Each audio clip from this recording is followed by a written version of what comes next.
Hi friends, ఇప్పుడు 3 phase నుంచి single ఫేజ్కి ఎట్లా ఆన్ చేస్తారో చూద్దాం.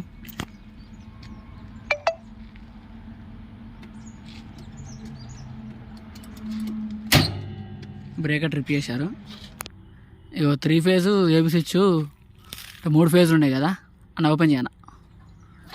రైట్, 2 బ్లేడ్లు ఓపెన్ చేశారు కదా, ఓన్లీ సింగిల్ ఫేజ్ లాస్ట్ మనం ఓపెన్ చేయలేదు అంటే సింగిల్ ఫేజ్. ఇప్పుడు బ్రేకర్ మళ్ళీ ఆన్ చేస్తాడు. ఒక్క నిమిషం, స్పిన్ చార్జ్ చేస్తున్నాడు చూడండి.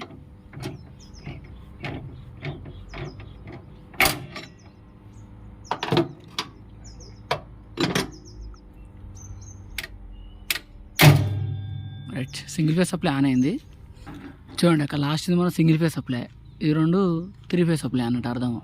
ఈ 2 బ్లేడ్లు ఓపెన్ చేసాం కాబట్టి ఓన్లీ సింగిల్ ఫేజ్ వెళ్తుంది. ఆ 2 బ్లేడ్లు కొడితే 3 ఫేజ్ సప్లై వెళ్ళిపోతుంది అన్నట్టు అర్థం. మన వాళ్ళకి చాలామంది తెలియదు ఏంటంటే 2 ఫేజ్ వస్తుంటారు, 2 ఫేజ్ ఉండదు, ఓన్లీ సింగిల్ ఫేజ్ 3 ఫేజ్ మాత్రమే ఉంటాయి.